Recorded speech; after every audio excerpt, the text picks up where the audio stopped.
궁합을 볼 때도 이제 제가 쭉 더 가면은 이제 이런 얘기를 주로 하게 돼요. 사람엔 기본 격이 있는데 그 격에서 쓰일 얘기가 저기서 비견 겹자만 빼면은 뭐 식신격, 상관격 다 나오거든요. 그럼 이제 이거는 뭐냐니까 아까 이러한 통변, 상관의 통변보다는 어떤 사주에 8자에 이 사람은 짜여진 구조가 상관이 가장 강한 특징이 있는 사람이다. 이게 상관격이고 식신이 강한 기질이 있다면 식신격이고 이런 식이에요. 이거를 무조건 옛날 책이 이랬으니까 이건 무슨 격이야 무슨 격이야 외워봤자 의미가 없어요. 왜냐? 하다 보면요. 아니 이 양반은 식신격인데 이상하게 좌우에 정관이 많네요. 그럼 이 사람은 식신보다도 정관이 더 강해질 수 있는 이러한 면이 있어요. 또 어떤 한 사주에는 이 사주는 분명히 정관격인데 가정 배경이 어떤 사주가 있어서 쫙 뽑아보니까 정관격의 기질이다 라고 했는데 좌우 어딘가에 식신이 이렇게 있었단 말이죠. 요것이 강해서 그렇지만 격은 이거야. 그런데 그 집의 분위기가 음식점이었어. 어릴 때부터 손님들 오고 막 산 어울리고 거다가 또 나이 들어서 엄마가 노래방까지 했다. 같이 막 노래도 부르고 이러다 보니까 애는 정관의 기질이 사라지고 식신의 기질이 아주 강해지는 면이 있게 되거든요. 그러니까 이거를 격의 의미도 무조건 고정화시키는 순간요. 사람을 너는 이거야 하거든요. 이게 안 된다는 얘기죠. 사람은 이럴 확률이 참 높은데 이렇지 않게 바뀌는 면도 굉장히 많은 거거든요, 이게.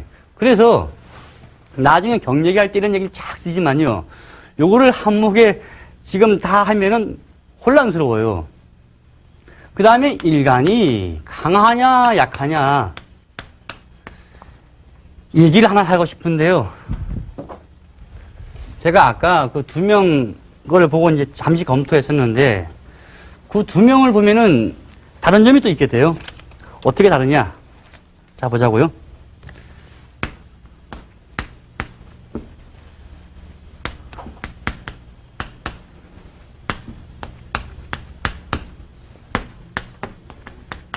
자, 이러한 사람이 아까 나왔는데요.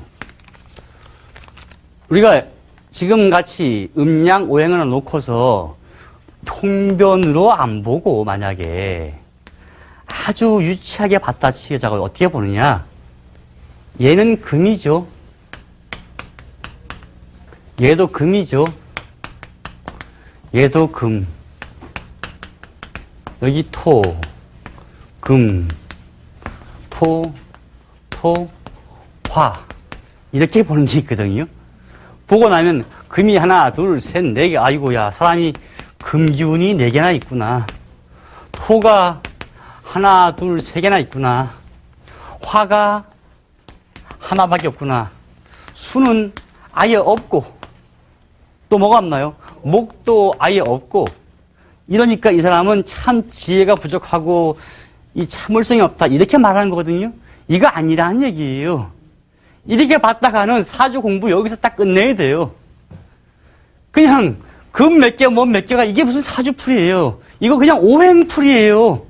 사주는 오행도 아니고 앞에 음양 붙여야 되고요. 그걸 다시 변화해서 통변해서 또 풀어야 나간다고 얘기가. 근데 금 몇 개, 토 몇 개 하면 이게 말이 참 창피한 얘기죠. 이 지는요, 개신기해서 수기운이 충분히 있는 토예요. 축토와 진토는 수분이 아주 충분한 토란 말이죠. 이런 거 없이 무조건 토 몇 개, 뭐 몇 개 하면 안 되죠. 동시에 여기에 수가 없다? 아니에요. 이러한 와중에 신금과 유금이 있으면요, 더운 기운을 많이 식혀줘요. 그 사주를 풀 때 앞으로요, 목 몇 개, 토 몇 개 하는 식 이렇게 유치하게 풀다 보면요, 사주 공부가 그냥 오행 공부만 하다 끝내요. 오행 공부만 할 거면요, 사실 사주가 오행이 다다. 목 몇 개, 뭐 몇 개 이런 식이면요, 제가 딱 3시간만 강의하고 끝내요. 이거 같이 100편을 할 필요가 한 개도 없어요. 그래서 당신은 수가 부족하니까 집에다가 뭐죠? 분수대 같은 거, 어항 같은 거 놓고 또 목이 없으니 나무를 갖다 놓고 이래야 된다고. 이거 안 돼요. 왜 안 되냐? 경금일간의 여름 태생이면요. 맹장염에 오기 쉬워요, 사람이. 체질이에요. 맹장염에 오기 쉬운 사람이 염증이 약한데 집에다가 이 물이 잘못될 수 없잖아요. 잘못하면 균 들어오고 나무도 왔다 갔다 해야 되는데 아까 같이 이런 부인하고 살게 되면은 이거 꾸준하게 안 하는데 어쩌란 말이에요. 잘못 더 탈나지. 그러니까 이걸로만 목화토금서 판단하는 습관은 빨리 버려야 돼요. 일간의 강약을 이렇게 해서 금이 내니까 금이 강하다 이렇게 해도 10중에 한 5는 맞지요. 나머지 5는 절대 맞지가 않아요. 여기서 수가 없다? 만약에 축이었으면요. 더 해야지요. 아, 토가 4개네 하고요. 이렇게요? 수가 없다고? 말이 안 되는 얘기예요. 축토와 진토는 수가 아주 충분해져요. 이런 점 때문에 제발 사주를 풀이를 할 때 오행 가지고만 푸는 습관은 빨리 버려야지만 이거 이해가 가요. 그래서 지지 공부를 할 때 제가 이제 그 얘기를 했거든요. 물론 통변만으로도 푸는 습관을 또 나중에 한번 제가 버리라 할 거예요. 왜 그러냐? 경금일간에 자, 진토가 있고 축토가 있다. 토로만 푼다 그러면요. 참 토밖에 없고 여기에 뭐 또 병이 왔다. 토하고 금밖에 없네. 뭐 이렇게 막 나가겠죠. 여기 또 뭐가 있고요. 이러면은 사람들은 이것만 본다고요. 금이냐 토냐 공부하시는 게. 그러면 이것만 하시면 이거 할 거 없고 갑을병은 다 쓰고 이게 목이고 하고 토 다 됐구나. 자축이면 쓰고 얘는 수다 이것만 하면 돼요.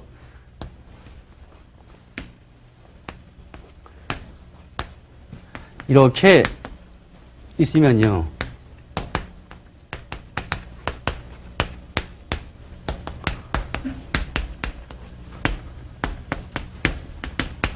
여기에서 가장 난해한 부분이 토란 말이죠. 얘는 분명히 겨울토기 때문에 수가 아주 많아요. 얘는 봄토지만 얘보다는 수가 약해도 수가 많아요. 근데 얘는 묘하게 무로 쓰고 얘는 기로 쓴단 말이죠. 이거를 그대로 갖다가는 혼란스러워지기 굉장히요. 미토는 기토인데 아주 건조한 토예요. 한여름인데요. 물줄이 거의 제로란 말이죠. 술토는 가을토인데도 이상하게 건조한 토가 돼요, 얘가. 그러니까 여기서 토에서 막 혼란스러워지잖아요. 이걸 가지고 무조건 토 몇 개, 뭐 몇 개 했다가요.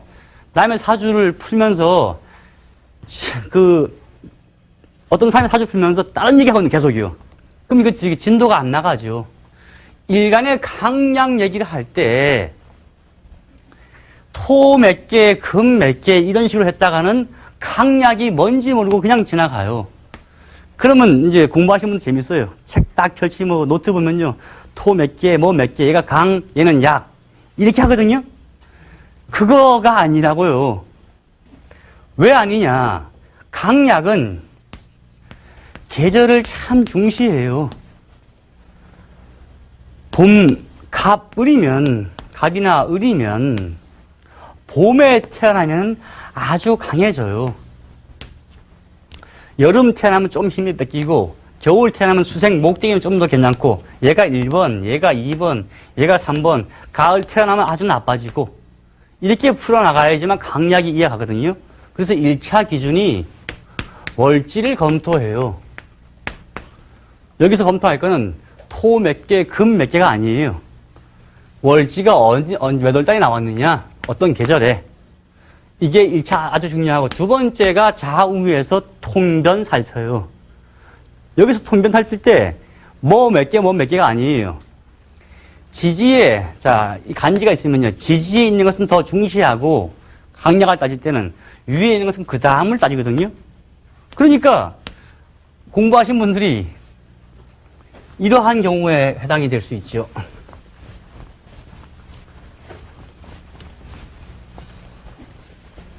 제가 자꾸 이제 일간이 강하고 이 말을 약하고 했기 때문에 사람들이 혼란스러울까 그래요.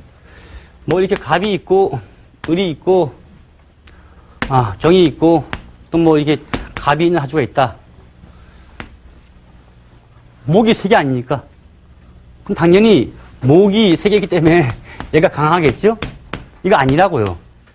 바로 월지에 신이 와 있으면요, 이거 하나가 다 감당하고 남을만 하거든요. 그러면 여기에 만약에 경 있고 여기 밑에다가 뭐 자가 있다, 뭐 이럴 수도 있겠죠. 하지만은 이 자체는 굉장히 강한 거예요. 위에 아무리 몇 개 있어봤자 지지 2개면 다 커버가 남아요. 너무 하나만 가지고 하면 안 되죠. 자가 아니고 특히나 뭐 진이다, 더 강해지죠. 그러니까 일간의 강약 따지는 문제 가지고 하도 혼란스러울까봐 제가 이제 그 다음 시간부터 이제 그걸 할 거예요. 이제 일간이 자 강한 경우 한 뭐 이거 경금인 경우 해보자, 갑인 경우 해보자, 뭐 을 해보자, 요걸 다 하거든요. 하다 보면은 이게 나와요. 강약을 따지는 이유가 용신 잡으려고 그런다, 이거 아니에요. 용신이라는 말을 다음에 설명할 건데 이게 아니고 사주를 풀 때 이 사람이 주관이 일단 있느냐 없느냐 보고서 기질이 어떠한 격인가 이걸 보고요. 그 다음에 이 사람이 흐름이 흘러갈 때 어떻게 갈 것이냐 판단하기 위한 거죠. 용신이 지금 사람들이 공부하듯이 무슨 억부 용신, 강하면 빼던가 누르고 약하면 도와주자, 이렇게만 돼 있는 용신이라면 할 거 없지요. 그럼 용신법은 여기서 다 끝나요. 그거 아니고 용신은요, 억부도 있지만 더 또 중요한 게 나중에 나온 조후용신도 있고 통관도 있고 많이 있거든요. 그럼 종합해서 나오는 결론을 설명해야 되는데 하나만 가지고 탁 찍는다 하기 힘들죠. 그래서 이제 하여튼 핵심은 일간은 강한지 약한지 그거를 다음 시간부터 제가 강의하도록 하고요. 지금은 이거를 얘기해야 되겠죠. 자, 각 사람들의 마음속에는 기질이 이런 거 저런 거 많거든요. 금방 썼듯이 이러한 뭐 사주가 있다. 지지에 뭐가 있고요. 이런 사주가 있으면 외형상 볼 때 얘는 항상 비견이죠. 그럼 얘는 편재가 돼요. 얘는 겁재고 얘는 얘는 정재고 얘는 편재고. 그럼 어떠한 심리냐? 아, 이 사람은 특징이 편재의 기질이 강한데 옆에 정재도 숨어 있구나. 같이 이렇게 봐야 돼요. 근데 자기 주관이 없으면은, 남자가 자기 주관이 없으면요, 돈 때문에 막 흔들리거나, 편재가 남자가 볼 땐 부인이거든요. 정재는 본부인, 편재는 첩인데, 결혼을 하고도 다른 여자가 와서 뺏으면 그냥 마음 흔들려서 갈 수밖에 없는 그런 상황이 될 수 있구나 하는데, 이걸 싹 지우고 보면요, 을경합금이 돼버려요. 본부인이 옆에서 도와줘서 이 양반의 힘을 강하게 해주거든요. 그럼 또 편재와 대치되는 거죠. 그러니까 사주에는 변수라는 게 굉장히 많아져요. 이게 바로 제가 지난 강의 맨날 했죠. 합충이 어떻고, 삼합이 어떻고, 방합 어떻고, 대운 세워놓으면서 더 막 바뀌게 돼요. 간단히 이것만 보면 쉽죠. 아이고, 야, 보니까 편재가 둘에 정재가 있으니까 이렇구나. 라고 판단하면은 사주를 착오하기가 상당히 높아져요. 그래서 사주가 공부가 아니고 그냥 암기로만 되는 거죠. 하여간 사주를 풀 때 목화토금수라는 개념을 자꾸 머리에서 지워야지만 가능한 얘기예요. 마지막 가면 이렇게 공부하게 돼요. 갑은 큰 수풀인데 얘한테 필요한 건 뭐 물이 있어야 잘하니까 물이요. 뭔가 물이 필요하고 거기다가 땅도 필요하고 맞잖아요. 그 다음에 또 뭐가 필요하겠어요? 나무가 크려면 태양도 떠야 되고 이렇게 해서 쭉 맞춰 들어가게 돼 있단 말이죠. 통변으로만 또 다 되는 것도 아니죠. 하지만은 처음 공부하실 때는 일단 머릿속에 목이 몇 개, 뭐가 몇 개 이런 구조요. 그거 좀 빨리 지워야 되고 강약을 할 때 거기에다 초점을 맞추면 공부하기 참 힘들어져요. 이러한 사주가 있다면요, 만약에 얘하고 얘하고 합했다, 을경합금이 됐다, 가을 태생에 잘못하면은 화할 수 있는 기질이 있는데, 화한 오행을 극하는 화가 없으면은, 여기도 갑에 뿌리가 없으면 바뀔 수 있겠죠. 이래 되면, 변수가 갑자기 경력이 하다가, 종한다, 뭐 한다 하니까요. 화한다. 뭐 어지러워진단 말이죠. 그럼 사주에는 종하지도 않고 화하지도 않는 사주가 대운 따라서 막 바뀔 수도 있다는 얘기죠. 그런데 그거를 파악하기 위해서는 제가 지금 계속 통변에 대한 성격 얘기하는데 그 성격을 판단을 하고 보시면 아주 쉬워져요. 어떤 아이 사주가 편관의 기질이 있는데 일간의 주관이 약하다. 편관이 아주 강하다. 대운이 왔는데 대운마저 편관하고 합해서 더욱더 강하게 해준다. 이러면 얘는 어느 순간 자기를 버리고 이리 휙 가버리는 면이 있게 되죠. 그러니까 편관이 돼서 모든 것이 어떠한 큰 대장을 두고서 밑에 충성을 하고 복종을 하는 어떤 속에 들어가게 되겠죠. 어떤 조직 속에서. 그 다음에 현대인은 사주를 가지고 이제 자꾸 이상히 보는데요. 기업체라고 치면요. 무슨 부서 많지만 각 부서들요. 들어가서 일하게 되면요. 일간이 너무 강하면 조직 생활을 못해요. 자기 주관이 너무 강하면 하기 힘들다고요. 자기 주관이 적당해야지 유지가 되고 자기 일간이 좀 약하면은 조직에서 좀 챙겨줘요.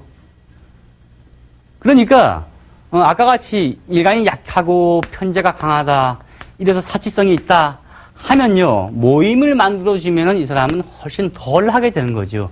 그래서 일간이 약한 사람들은 항상 어떤 모임을 좋아해요. 또 그 모임이 이름이 있어야 돼요. 뭐 무슨 회 많잖아요. 뭐 모란 회, 진달래 회, 무슨 회, 못난이 회 하면서 많은 회들이 많잖아요. 이 회가 많은 이유가 소속되려고 하는 거지. 소속. 너무 강한 사람들은 소속을 싫어해요. 아니 가뜩이나 혼자 살기도 피곤해 죽겠는데 왜 자꾸 소속하려고 하면 얼마나 머리 아프겠어요. 그래서 모임이 이제 참 많다. 무슨 모임들이 한 달에 한 10번 있다. 이러면 거기다가 일간이 좀 약한데 식신도 있고 편제가 아주 강하거나 놀기 위해서 많이 만나고 되게 이제 심리 좀 파악하기 쉽지요. 그 다음에 양간인 경우하고 음간인 경우하고 차이가 아주 크게 돼요. 똑같은 편제도 아까 제가 이제 북한에서 사망했던 김일성이라는 사람하고 저기 인도에서 사망했던 간디라는 사람하고 둘이 비교했단 말이죠. 둘 다가 음간이에요. 음간은 편관의 기질이 있는 것도 바로 표출 안 하고 슬쩍 표출한 뒤에 서서히 잡아 들어가요. 권력 투쟁을 싹 해버리죠. 그러니까 북한의 권력기를 보면 진짜 양반이 거의 10년에 걸쳐가지고 자기도 몰래 많은 숙청을 하면서 자기가 자리를 잡았다는 얘기거든요. 그거는 뭐 누구도 부인할 수 없는 얘기죠. 많은 사람들이 당했고 간디도 조용히 가가지고 조용히 사람들 사귀면서 자기 따르는 세를 만들어서 비폭력 평화주의에서 계속 운동했단 말이죠. 히틀러 보세요. 성질이 급하니까 딱 어떤 자리에 잡았죠. 자리 잡자마자 연설하고 바로 법 바꾸고 하더니만 드디어 추락 그냥 마지막 가면 유태인 저것들 다 없어야 돼. 빨리 만들어. 빨리 보내자. 이렇게 되는 거죠. 그래서 너무 급하게 움직이는 기질이 있는 거죠. 똑같이 편관도 이 흉함 작용은 양간일 때 더 커지는 거죠. 상관도 마찬가지예요. 일간이 양간이면서 상관이 강하면요. 왜 이런 경우 있잖아요. 학교에서 보던가 집에서 보던가 꼭 말로 데리고 온 애들요. 말하지 마. 그럼 돌아왔으면 근데 말이죠. 그러니까 항상 그런 데부터요. 나도 이제 그것 때문에 화난 경우 많은데 너 앞으로 이러지 마 하거든요. 그리고 돌아왔으면 그런데 이러면요 성질 또 난다고요. 그러니까 앞으로 너 그런데 하지 마. 또 해 그런데. 그래서 상관 이러면요 항상 그런데 이게 꼭 붙어요. 그래서 말로 꼭 대들어요. 대들다가 또 맞지요. 어릴 때부터 많이 맞고 크신 분들이 나중에 또 누굴 패거든요. 어릴 때 대들다가 하도 맞다 보니까 애들 또 때리는 거죠. 이게 양간이면서 상간이면 그래요. 음간이면서 상간이면요. 딱 분위기 보고 말할까다 한 번은 참지요. 참고 돌아와서 한 번 나고 하는데 양간이면서 상간하면요. 집에서 얻어맞고 나와서 또 친구한테 얻어맞고 또 데리고 또 맞고 또 맞고 자꾸 맞다 보면요. 나중에는 맞는 게 이질 딱 단련돼가지고 드디어 나도 때릴 수 있다 하고 막 사람 때리는 거죠. 그래서 상관의 격에 깡패들이 많이 나와요. 그것도 두목 위주로 많이 나와요. 그러니까 이게 잘만 되면 잘 쓰이고 잘못되면 잘못 쓰이죠. 근데 그럼 상관이 다 나쁘냐? 아니죠. 달라이라마도 상관격인데 말을 바꾸면 돼요. 대들지 않고 뭐라 했는데 근데 제 생각은 이게 더 맞는 것 같은데 그런데 안 붙이고 그러면 어릴 때보다는 참 기특하잖아요. 좀 더 튀면은 이쁘게 보여요. 야, 쟤는 천재다. 이렇게 막 키워가거든요. 자꾸 이제 어릴 때 하나 때문에 그런 거예요. 조그만 하나 때문에. 그런 대 하면 그냥 맞는 건데 그런 대가 아니고 제 생각엔 이렇습니다 했단 말이죠. 딱 보니까 아, 이놈 똘똘해. 막 공부시켜. 이렇게 되는 거죠. 그래서 어릴 때의 그 성장 배경에서 어마어마한 차이가 오게 돼요. 이렇게 크느냐, 이렇게 크느냐. 이게 유아기 때는 특히 더 중요하죠. 만약에 저같이 그런 대를 참 싫어하는 사람이 있다면 만약에 저같이 저는 뭐 애가 없지만은 강아지가 한 대 너 거짓말하고 때렸는데 돌아서 또 하면 괜히 또 화나거든요. 그러니까 저 같은 경우는 상관인 아이가 있으면 진짜 머리가 아프겠죠. 그런 대하고 대들면은. 근데 어떤 분들은 그런 대하고 대들어도 많이 이해하는 분들이 있어요. 차이점이 이제 많이 있게 되죠. 그래서 앞으로 4주를 다음 시간부터 이제 일간 강약 얘기할 거겠지만 요 통변대에서는 최대한 알고 있는 게 좋아요. 그래야지만 다음 시간 가더라도 하나 둘 풀 때 이해하기 되게 쉬운 거죠. 하여튼 오늘은 강의 이만 마치겠습니다. 감사합니다.